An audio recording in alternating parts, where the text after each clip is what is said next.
Very good morning दोस्तों। Welcome to Nalanda academy. मैं Sandeep Gupta Nalanda academy के इस यूट्यूब चैनल पर आपका बहुत बहुत स्वागत करता हूं। आज हम आपके लिए लेकर आए हैं यूनियन पब्लिक सर्विस कमीशन अर्थात संघ लोक सेवा आयोग और उससे संबंधित क्वेश्चन। तो चलिए आज की वीडियो स्टार्ट करते हैं। और इससे पहले यदि आपने अब तक हमारे चैनल को सब्सक्राइब नहीं किया है तो इसे प्लीज़ सब्सक्राइब कर दें और इसका बेल आइकन ही दबा दें ताकि कोई भी वीडियो आपसे मिस ना होने पाए। तो चलिए दोस्तों आज की वीडियो स्टार्ट करते हैं। इसमें हमारा आज का पहला क्वेश्चन है, प्रशासनिक सेवाओं का जनक किसे कहा जाता है। तो दोस्तों ये तो आपको मालूम ही होगा कि प्रशासनिक सेवाओं का जनक किसे कहा जाता है। ये क्वेश्चन कई बार पूछा हुआ है पेपर में, है ना। तो प्रशासनिक सेवाओं का जनक किसे कहा जाता है। आपके ऑप्शन है lord Lytton, lord Cornwallis, lord Curzon और लॉर्ड हार्डिंग। तो दोस्तों इसका सही ऑप्शन क्या है। इसका सही ऑप्शन है बी, लॉर्ड कॉर्नवालिस। तो प्रशासनिक सेवाओं का जनक लॉर्ड कॉर्नवालिस को कहा जाता है। और दोस्तों जैसे कि 1793 में 1793 में कब, तो 1793 में लॉर्ड कॉर्नवालिस द्वारा सिविल सेवाओं को सिविल सेवाएं जो थी तो सिविल सेवाओं में सुधार किए गए। और सुधार करके क्या किया गया, तो इन्होंने इसमें क्या किया कि प्रशासनिक सेवाओं और न्यायिक सेवाओं, कौन कौन सी, प्रशासनिक सेवाओं और न्यायिक सेवाओं को एकदम अलग कर दिया। प्रशासनिक सेवाओं और न्यायिक सेवाओं को अलग कर दिया। और अब जो प्रशासनिक जो सेवाएं थी उनको संभालने वाला कलेक्टर कहलाया, क्या कहलाया, कलेक्टर। और जो न्यायिक सेवाएं संभालने वाला था उसको कहलाया न्यायाधीश। ठीक है दोस्तों, ये इन्होंने 1793 में ये चीज़ कर दी थी। और इसके बाद इन्होंने कुछ और कार्य किए जिसके कारण से इनको क्या कहा गया, लॉर्ड कॉर्नवालिस को सिविल सेवाओं का जनक कहा गया। ठीक है दोस्तों, चलिए अगला क्वेश्चन देखते हैं। हमारा अगला क्वेश्चन क्या है, सिविल सेवाओं के लिए प्रतियोगी परीक्षाओं का आयोजन कराने की बात किसने कही थी। ठीक है, अब सिविल सेवाओं के लिए अब तक क्या हो रहा था दोस्तों कि सिविल सेवा में जो लोग आ रहे थे वो जनरली COD यानी कि जो कोर्ट ऑफ डायरेक्टर थे, जो कंपनी के शेयर होल्डर थे, जो कंपनी के मालिक थे, उन्हीं के रिलेटिव या उन्हीं के पहचान वाले हुआ करते थे। हमेशा उन्हीं की अपॉइंटमेंट या उन्हीं की नियुक्ति कर दी जाती थी एज ए सिविल सेवक। लेकिन जब एक नया सदस्य विधि सदस्य के रूप में जुड़कर आता है तो वो कहता है कि नहीं, अब जो यहाँ पर प्रशासनिक सेवाओं के लिए जो लोग चुने जाते हैं, जो आते हैं, जो बनते हैं सिविल सेवक, उन्हें प्रतियोगी परीक्षाओं के द्वारा चुना जाना चाहिए, उन्हें योग्यता के आधार पर चुना जाना चाहिए। और ये बात कौन कहता है, यही हमें आंसर में देना है। ठीक है, तो दोस्तों कौन कहता है, आपके ऑप्शन है लॉर्ड लिटन, लॉर्ड कॉर्नवालिस, ये नहीं है, ये नहीं है, लॉर्ड हार्डिंग, ये भी नहीं है। तो कौन है, मैकाले। जो मैकाले है वो वायसराय की कार्यकारी परिषद का चौथा सदस्य बन के आता है। दोस्तों चौथा सदस्य बन के आता है। और किसके लिए आता है, ये विधि के लिए आता है, विधि सदस्य बन के आता है चौथा। ठीक है, विधि सदस्य होता है और यही रिकमेंड करता है कि अब सिविल सेवाओं के लिए प्रतियोगी परीक्षाओं का आयोजन किया जाना चाहिए और हमें योग्यता के आधार पर और हमें योग्यता या एलिजिबिलिटी के आधार पर हमें सिविल सेवकों का चयन करना चाहिए। और इस प्रकार सिविल सेवकों के लिए प्रतियोगी परीक्षाओं का चयन किया जाता है, जिसकी शुरुआत ये जो रिकमेंडेशन देता है ये देते हैं 1833 के एक्ट में। कब देते हैं दोस्तों, 1833 के एक्ट में। लेकिन COD, ये जो COD है इसके विरोध के कारण ये एक्ट में जो प्रावधान रहता है इसे वापस लेना पड़ जाता है और ये लागू नहीं हो पाता है। लेकिन इसके बाद जो अगला चार्टर एक्ट आता है 1853 का चार्टर एक्ट, उस चार्टर एक्ट में यहाँ पे प्रतियोगी परीक्षाओं के सिविल सेवाओं के आयोजन की बात कही जाती है, सिविल सेवाओं के लिए प्रतियोगी परीक्षाओं के आयोजन की। और यहाँ से फिर वो सिविल सेवाओं के लिए जो प्रतियोगी परीक्षा है उसका आयोजन स्टार्ट भी हो जाता है। अब कब से होता है हम अगले क्वेश्चन में भी पढ़ेंगे दोस्तों। तो बेसिक कहानी ये रहती है। ठीक है, तो आपका क्या ऑप्शन सही है इसमें, आपका C ऑप्शन सही है, लॉर्ड मैकाले। चलिए अगला क्वेश्चन देखते हैं। हमारा अगला क्वेश्चन क्या है, सिविल सेवाओं के लिए प्रतियोगी परीक्षा का आयोजन किस अधिनियम के तहत किया जाने लगा। मैंने अभी आपको पिछले में बताया कि इसका प्रावधान जो किया गया था वो प्रावधान किया गया था 1833 के एक्ट में पहले तो। लेकिन क्या होता है कि COD के विरोध के कारण इसको वापस लेना पड़ता है या ये लागू नहीं हो पाता है और यहाँ पे सिविल सेवाओं की परीक्षाओं के लिए आयोजन नहीं हो पाता है। तो फिर क्या होता है, जो अगला एक्ट आता है 1853 का एक्ट, यानी कि आपका जो B ऑप्शन है ये सही है। 1853 के एक्ट के द्वारा सिविल सेवाओं की परीक्षा का आयोजन करवाया जाता है और यहाँ जो सिविल सेवाओं के लिए परीक्षा का आयोजन स्टार्ट हो जाता है। होता कहाँ, तो ये लंदन में होता है। कहाँ दोस्तों, ये लंदन में होता है। सिविल सेवाओं के लिए परीक्षा का जो आयोजन होता है ये भी लंदन में हो रहा है। ठीक है, UK में हो रहा है। तो आपका C ऑप्शन इसमें, सॉरी B ऑप्शन इसमें सही है, 1853 का चार्टर एक्ट। चलिए अगला क्वेश्चन देखते हैं। हमारा अगला क्वेश्चन है कि भारत में सिविल सेवाओं के लिए प्रतियोगी परीक्षाओं का आयोजन पहली बार कब हुआ। सॉरी, भारत में नहीं, ये सिविल सेवाओं के लिए प्रतियोगी परीक्षाओं का आयोजन पहली बार कब होता है। आपके ऑप्शन क्या क्या हैं, 1854, 1855, 1856 या फिर 1857। तो दोस्तों इसका सही ऑप्शन क्या है, इसका सही ऑप्शन है B, 1855 में सबसे पहली बार for the first time civil सेवा परीक्षाओं का आयोजन किया जाता है। कहाँ पे किया जाता है, तो लंदन में किया जाता है। कहाँ पे किया जाता है, लंदन में किया जाता है। और किसका किया जाता है, सिविल सेवा परीक्षाओं का आयोजन किया जाता है। तो आपका B ऑप्शन इसमें दोस्तों सही होगा। चलिए अगला क्वेश्चन देखते हैं। हमारा अगला क्वेश्चन है, सिविल सेवाओं के लिए प्रतियोगी परीक्षा का आयोजन भारत में पहली बार कब किया गया। अभी हमने देखा कि 1855 में सबसे पहली बार आयोजन किया गया सिविल सेवा परीक्षाओं का। किस एक्ट के तहत, 1853 के एक्ट के तहत इस प्रावधान को माना गया, इस प्रावधान को लागू किया गया। रिकमेंडेशन किसकी थी, तो लॉर्ड मैकाले की थी। वो कौन थे, एक विधि सदस्य के रूप में जोड़े गए थे। किसकी कब जोड़े थे, तो इन्हें जोड़ा गया था 1833 के एक्ट के द्वारा कहाँ जोड़ा गया तो इन्हें वायसराय की कार्यकारी परिषद में जोड़ा गया था। ठीक है, अब बात हो रही है कि सिविल सेवाओं परीक्षाओं का आयोजन भारत में पहली बार कहाँ होता है, भारत में किस जगह इनका आयोजन किया जाता है। ठीक है, अब तक लंदन में परीक्षा हो रही थी, कब से 1853 के एक्ट के तहत 1855 से परीक्षा होना स्टार्ट हो गई थी। और कब तक होती है तो लगभग 1922-1923 तक ये वहाँ परीक्षा कहाँ पे हो रही है, सिर्फ और सिर्फ लंदन में कंडक्ट हो रही है, सिर्फ और सिर्फ लंदन में ही हो रही है। तो भारत में जब होती है तो भारत में कहाँ पे होती है, आपके ऑप्शन है दिल्ली, कलकत्ता, मुंबई या फिर इलाहाबाद। तो दोस्तों इसका सही ऑप्शन है डी, इलाहाबाद, यानी कि भारत में पहली बार सिविल सेवा परीक्षाओं का आयोजन इलाहाबाद में आयोजित किया जाता है, जिसे आज हम क्या कहते हैं, जिसे आज हम प्रयागराज के नाम से जानते हैं। किस नाम से जानते हैं, प्रयागराज के नाम से जानते हैं। तो कहाँ पे होता है आयोजन, इलाहाबाद में होता है। कब होता है, 1922-1923 से सिविल सेवा परीक्षा का आयोजन भारत में भी स्टार्ट हो जाता है। चलिए अगला क्वेश्चन देखते हैं। अगला क्वेश्चन क्या है, सिविल सेवा में चयनित होने वाले पहले भारतीय कौन थे। ठीक है दोस्तों, सिविल सेवा में चयनित होने वाले पहले भारतीय कौन थे। आपके ऑप्शन है सत्येंद्र नाथ टैगोर, रविंद्रनाथ टैगोर, सुभाष चंद्र बोस या फिर इनमें से कोई नहीं। तो दोस्तों इसका सही ऑप्शन क्या है, इसका सही ऑप्शन है ए, सत्येंद्र नाथ टैगोर। अब ये कौन थे, तो ये रविंद्रनाथ टैगोर के बड़े भाई थे। कौन थे, एल्डर ब्रदर, बड़े भाई थे। ठीक है, किसके, रविंद्रनाथ टैगोर के। तो ये पहले भारतीय थे, ये पहले भारतीय जो सिविल सेवा में चयनित हुए थे। ठीक है दोस्तों, कब हुए थे, अब क्वेश्चन आता है कब हुए थे ये, तो 1864 में, 1864 का जो सिविल सेवा एग्जाम हुआ था उसमें इनका सिलेक्शन हो गया था, किसमें, सिविल सेवा में। तो ये पहले भारतीय थे जो सिविल सेवाओं में चयनित हुए थे और उन्होंने लंदन जाके ही परीक्षा दी थी, क्योंकि आपको मैंने बताया कि 1922-23 में इंडिया में परीक्षाओं का आयोजन स्टार्ट हुआ है। उसके पहले कहाँ पे होता था, उसके पहले लंदन, यूके में होता था। तो ये लंदन में जाके उसमें परीक्षा में बैठे और उन्होंने इसको क्वालिफाई भी किया। तो पहले भारतीय कौन थे, सत्येंद्रनाथ टैगोर। कब हुए, 1864 में। ठीक है, तो आपका ए ऑप्शन इसमें सही है दोस्तों। चलिए अगला क्वेश्चन देखते हैं। हमारा अगला क्वेश्चन है, किस आयोग की सिफारिश पर सिविल सेवा आयोग का गठन किया गया।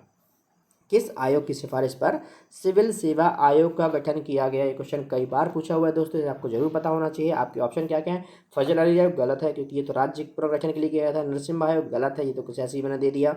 ली आयोग बिल्कुल सही है, ली आयोग जो है इसका गठन किया गया था, यानी सिविल सेवाओं के लिए, सिविल सेवाओं आयोग के गठन के लिए जिसका गठन किया गया था सिविल सेवा आयोग के लिए, है ना, वो कौन है, तो ली आयोग। ली आयोग की रिकमेंडेशन पे, ली आयोग की अनुशंसा पे ही सिविल सेवा का गठन किया गया है। सिविल सेवा आयोग का गठन किया गया था, या लोक सेवा आयोग का गठन किया गया था। क्वेश्चन किसी भी प्रकार से पूछ रहे, लोक सेवा आयोग या सिविल सेवा आयोग का गठन किसकी सिफारिश पर किया गया, तो ली आयोग की सिफारिश पर किया गया था। ठीक है दोस्तों, चलिए अगला क्वेश्चन देखते हैं। हमारा अगला क्वेश्चन है कि लोक सेवा आयोग का गठन भारत में पहली बार कब किया गया। ठीक है, लोक सेवा आयोग का गठन, अच्छा ली आयोग कब बना था, तो दोस्तों ली आयोग बना था 1924 में। कब बना था ली आयोग, तो ली आयोग बना था 1924 में। से आप जरूर याद रखिएगा, या आप भूलिएगा मत। ठीक है, कि ली आयोग का गठन कब किया गया, तो ली आयोग का गठन किया गया था 1924 में। और इसके बाद इसके रिकमेंडेशन के बेस पे उसकी स्थापना की जाती है। तो आप क्वेश्चन पूछ रहा है आपका कि लोक सेवा आयोग का गठन भारत में पहली बार कब किया गया। ठीक है, लोक सेवा आयोग का गठन भारत में पहली बार कब किया गया। आपके ऑप्शन है 1 अक्टूबर 1926, 1 अक्टूबर 1927, 2 अक्टूबर 1926 या 2 अक्टूबर 1927। तो इसका सही आंसर क्या है दोस्तों, इसका सही आंसर है ए, 1 अक्टूबर 1926, यानी कि 1 अक्टूबर 1926 को लोक सेवा आयोग का गठन भारत में पहली बार किया गया था। बाद में इसी को 1935 के अधिनियम के द्वारा, बाद में इसी को 1935 के अधिनियम के द्वारा आधिकारिक रूप से मान्यता दे दी जाती है। ठीक है, आधिकारिक रूप से मान्यता दे दी जाती है। और बाद में 1937 में इसी को हम दूसरे नाम से जानते हैं, जिसे आज हम क्या नाम से जानते हैं, इसी को आज हम यूपीएससी के नाम से जानते हैं, संघ लोक सेवा आयोग के नाम से भी जानते हैं। ठीक है, चलिए अगला क्वेश्चन देखते हैं। हमारा अगला क्वेश्चन क्या है। और दोस्तों इससे पहले यदि आपने हमारे चैनल को अब तक सब्सक्राइब नहीं किया तो प्लीज़ इसे सब्सक्राइब कर दें और बेल आइकन भी दबा दें, ताकि कोई भी वीडियो आपसे मिस ना होने पाए। और यदि आपको ये वीडियो पसंद आती है तो इसे प्लीज़ लाइक करें, शेयर करें, सब्सक्राइब करें और ज़्यादा से ज़्यादा इसमें कमेंट करें। यदि आपको कोई भी इसमें प्रॉब्लम समझ आती है तो आप इसे प्लीज़ कमेंट करें, मैं आपका आंसर जरूर दूंगा। चलिए अगला क्वेश्चन देखते हैं। हमारा अगला क्वेश्चन क्या है, केंद्र के लिए संघ लोक सेवा आयोग तथा राज्यों के लिए प्रांतीय लोक सेवा आयोग के गठन की बात कब कही गई है। ठीक है, केंद्र के लिए संघ लोक सेवा आयोग एवं राज्यों के लिए प्रांतीय लोक सेवा आयोग के गठन की बात कब कही गई है। आपके ऑप्शन है 1 अप्रैल 1937, 1 अप्रैल 1935, 2 अप्रैल 1935, 2 अप्रैल 1937। तो इसका सही ऑप्शन क्या है दोस्तों, इसका सही ऑप्शन है ए, 1 अप्रैल 1937, यानी 1 अप्रैल 1937 को राज्यों के लिए प्रांतीय लोक सेवा आयोग और संघ के लिए संघ लोक सेवा आयोग होने की बात कही गई थी, यानी कि स्थापना की बात कही गई थी कि संघ का एक अलग होगा और राज्यों के लिए अपने अलग अलग होंगे, जो राज्यों के लिए सिविल सेवाओं का चयन करेंगे, सिविल सेवाओं के लिए परीक्षार्थियों का चयन करेंगे। तो आपका क्या ऑप्शन सही है दोस्तों, इसमें आपका ए ऑप्शन सही है। चलिए अगला क्वेश्चन देखते हैं। हमारा अगला क्वेश्चन क्या है, इनमें से कौन सा आयोग लोक सेवा आयोग से संबंधित है? ठीक है, इनमें से कौन से आयोग लोक सेवा आयोग से संबंधित है? आपके ऑप्शन है कोठारी आयोग बिल्कुल संबंधित है, सतीश चंद्र आयोग बिल्कुल संबंधित है, होत आयोग बिल्कुल संबंधित है। तो सब आपका ऑप्शन क्या सही होगा? डी, इनमें से सभी या उपरोक्त सभी। इनमें से सभी या फिर उपरोक्त सभी, हम कुछ भी ऑप्शन दे सकते थे। इसमें आपका ये उपरोक्त सभी, क्योंकि चार तीनों के तीनों उसी से संबंधित है। अच्छा, आप गठित कब कब हुए? तो देखिए 1967 में आपका कोठारी कमीशन बनाया गया था। 1967 में इसने रिकमेंडेशन दी थी कि इसका पेपर जो है 3 चरणों में होना चाहिए, जो आज तक हो रहा है, प्री मेंस प्लस इंटरव्यू। ठीक है, तो इन्हीं की कमीशन, इन्हीं की रिकमेंडेशन थी कि जो यूपीएससी का पेपर है वो 3 चरणों में कंडक्ट किया जाना चाहिए, 3 चरणों में होना चाहिए। फिर सतीश चंद्र आयोग ये कब बैठा? तो ये बैठा था कमीशन 1989 में। कब बैठा था दोस्तों? 1989 में। और लास्ट में जो होता आयोग है ये बैठा था 2004 में। कब बैठा था? 2004 में। तो इस प्रकार आपका तीनों के तीनों सही हैं इसमें आपके। तो आंसर होगा आपका डी, उपरोक्त सभी, इनमें से सभी। तो चलिए अब अगले क्वेश्चन की ओर चलते हैं। हमारा अगला क्वेश्चन क्या है?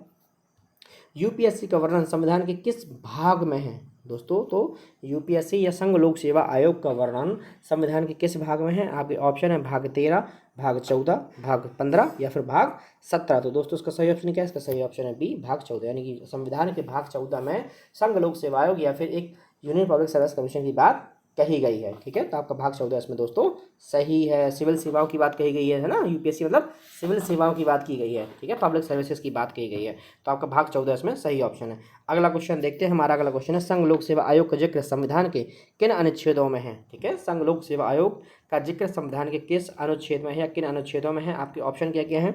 आपके ऑप्शन है अनुच्छेद 315 से 320, गलत है। इसके बाद आपका दूसरा ऑप्शन है अनुच्छेद 316 से अनुच्छेद 323, गलत है। आपका तीसरा है ऑप्शन है अनुच्छेद 315 से 323, एकदम सही है। चौथा भी हम देख लेते हैं एक बार, अनुच्छेद 316 से 323, गलत है। तो आपका सही ऑप्शन क्या होगा दोस्तों? सी, यानी कि संघ लोक सेवा आयोग का जिक्र जो है वो संविधान के अनुच्छेद 315 से लेकर 323 तक किया गया है। तो आपका क्या ऑप्शन सही हुआ? आपका सी ऑप्शन दोस्तों इसमें सही हुआ। चलिए अगला क्वेश्चन देखते हैं। हमारा अगला क्वेश्चन क्या है? संघ लोक सेवा आयोग के अध्यक्ष एवं उनके सदस्यों की नियुक्ति किसके द्वारा की जाती है? संघ लोक सेवा आयोग के अध्यक्ष एवं उनके सदस्यों की नियुक्ति किसके द्वारा की जाती है? आपके ऑप्शन है राष्ट्रपति, उपराष्ट्रपति, प्रधानमंत्री या फिर संसद। तो इसमें सही ऑप्शन क्या होगा दोस्तों? इसका सही ऑप्शन होगा आपका ए, यानी कि राष्ट्रपति। तो संघ लोक सेवा आयोग या फिर यूपीएससी के अध्यक्ष एवं सदस्यों की नियुक्ति किसके द्वारा की जाती है? तो इनके सदस्यों की नियुक्ति राष्ट्रपति द्वारा ही की जाती है। तो आपका ए ऑप्शन इसमें सही है। चलिए अगला क्वेश्चन देखते हैं। हमारा अगला क्वेश्चन है संघ लोक सेवा आयोग के अध्यक्ष एवं सदस्य के लिए सेवा शर्तों का निर्धारण कौन करता है? ठीक है, आप नियुक्ति तो हमने देख ली अभी, अब सेवा शर्तों का निर्धारण कौन करता है? फिर से ऑप्शन देखते हैं। संसद, बिल्कुल नहीं। उपराष्ट्रपति, प्रधानमंत्री, राष्ट्रपति। तो इसका सही ऑप्शन क्या होगा दोस्तों? इसका सही ऑप्शन होगा डी, राष्ट्रपति। यानी कि संघ लोक सेवा आयोग के लिए अध्यक्ष एवं सदस्यों के लिए उनकी नियुक्ति भी राष्ट्रपति करता है, उनके लिए सेवा शर्तों का निर्धारण भी कौन करता है? तो उनके लिए सेवा शर्तों का निर्धारण भी राष्ट्रपति ही करता है। तो इसमें आपका डी ऑप्शन दोस्तों सही होगा। चलिए अगला क्वेश्चन देखते हैं। हमारा अगला क्वेश्चन है संघ लोक सेवा आयोग की संरचना एवं कार्यकाल संविधान के किस अनुच्छेद में वर्णित है? संघ लोक सेवा आयोग के संरचना एवं कार्यकाल संविधान के किस अनुच्छेद में वर्णित है? आपके ऑप्शन है 315, अनुच्छेद 315, अनुच्छेद 316, अनुच्छेद 317 या फिर अनुच्छेद 318। तो ये तीनों गलत है दोस्तों। इसका सही ऑप्शन है बी, यानी अनुच्छेद 316 में संघ लोक सेवा आयोग की संरचना एवं कार्यकाल का वर्णन किया गया है। चलिए अगला क्वेश्चन देखते हैं। हमारा अगला क्वेश्चन है संघ लोक सेवा आयोग के अध्यक्ष एवं सदस्य कितने समय के लिए अपना पद ग्रहण करते हैं? ये क्वेश्चन बहुत बार आया हुआ है। तो संघ लोक सेवा आयोग यानी कि यूपीएससी के अध्यक्ष एवं सदस्य कितने समय के लिए अपना पद ग्रहण करते हैं? आपके ऑप्शन है 6 वर्ष या 65 वर्ष, 6 वर्ष या 62 वर्ष, तो गलत हो गया। 5 वर्ष या 65 वर्ष, ये भी गलत हो गया। 5 वर्ष या 62 वर्ष, ये भी गलत हो गया। तो सही ऑप्शन क्या होगा दोस्तों? ए, 6 वर्ष या 65, यानी कि जो यूपीएससी के अध्यक्ष एवं सदस्य होंगे ये 6 वर्ष या फिर 65 वर्ष, दोनों में से जो भी पहले हो तक की अवधि तक अपने पद पर बने रह सकते हैं या तक की अवधि के लिए पद ग्रहण करते हैं। यानी कि जब भी उनकी नियुक्ति होगी उससे 6 वर्ष तक के लिए वो पद पर ग्रहेंगे। यदि उस 6 वर्ष से पहले उनकी अवधि 65 वर्ष तक पहुंच जाती है तो फिर उन्हें अपना पद छोड़ना पड़ेगा। ठीक है, तो जो भी पहले हो जाए 6 वर्ष या 65 वर्ष, जो भी पहले होगा तब तक वो अपने पद पर बने रहेंगे और वो सेम अपने उसी पद पर दोबारा सेम पद पे दोबारा निर्वाचित नहीं हो सकते। ठीक है, वो सेम पद पे दोबारा भी निर्वाचित नहीं किए जा सकते। चलिए अगला क्वेश्चन देखते हैं। हमारा अगला क्वेश्चन क्या है? संघ लोक सेवा आयोग का अध्यक्ष अपना त्यागपत्र किसे सौंपता है? तो दोस्तों संघ लोक सेवा आयोग का अध्यक्ष अपना त्यागपत्र किसे सौंपता है? आपके ऑप्शन है संसद, उपराष्ट्रपति, प्रधानमंत्री, राष्ट्रपति। इसका सही ऑप्शन क्या है? इसका दोस्तों सही ऑप्शन है डी, यानी कि राष्ट्रपति, जो संघ लोक सेवा आयोग का अध्यक्ष होता है, वो अपने राष्ट्रपति को अपना त्यागपत्र किसी भी समय सौंप सकता है, किसी भी समय अपना जाकर त्यागपत्र उन्हें दे सकता है। तो इस प्रकार इसमें आपका डी ऑप्शन दोस्तों सही है। ठीक है, यानी संघ लोक सेवा के अध्यक्ष एवं राष्ट्र जो त्याग वो होते हैं सदस्य होते हैं, वो अपना त्यागपत्र भारत के राष्ट्रपति को किसी भी वक्त जाके सौंप सकते हैं। ठीक है, तो यहाँ पे आपका डी ऑप्शन सही है। तो दोस्तों आज के लिए इतना ही। आई होप कि आपको ये वीडियो पसंद आई होगी। यदि आपको वीडियो पसंद आई तो इसे प्लीज़ लाइक करें, शेयर करें, हम दोस्तों के साथ ज़्यादा से ज़्यादा इसे सब्सक्राइब करें। और यदि आपको कुछ भी कमी लगती है तो आप प्लीज़ कमेंट सेक्शन में हमें बताएं, हम आपकी कमी को जरूर पूरा करेंगे। दोस्तों आई होप कि आप सब अच्छे होंगे, आपने अपनी वैक्सीन ले ली होंगी, दोनों डोजेस ले ली होंगी, आप स्वस्थ होंगे। अपने परिवार का ख्याल रखिए क्योंकि ये मौसम बहुत बीमारी वाला चल रहा है, तो अपना और अपने परिवार का ख्याल रखें, स्वस्थ रहें, मस्त रहें और पढ़ते रहिए। कल फिर मिलते हैं एक नई वीडियो के साथ। धन्यवाद।